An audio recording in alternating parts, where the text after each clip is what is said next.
सहस्रवदन बंदो प्रभु बलराम, যাহার সহস্র মুখে কৃষ্ণ যশোধাম।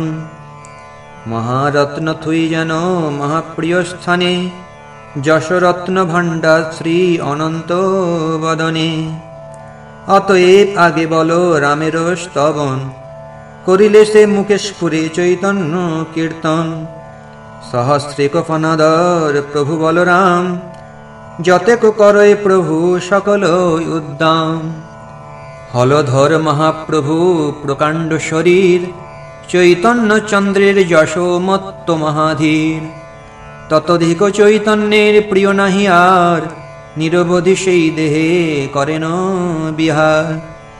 তাহার চরিত্র যে বা জনে শুনে গায়, শ্রীকৃষ্ণ চৈতন্য তারে পরম সহায়। মহাপ্রীত হয় তারে মহেশ পার্বতী, জিহ্বায় স্ফুরয়ে তাঁর শুদ্ধা সরস্বতী। পার্বতী প্রভৃতি নবার বুদনারী লইয়া, শঙ্কর্ষণ পূজে শিব উপাসক হইয়া।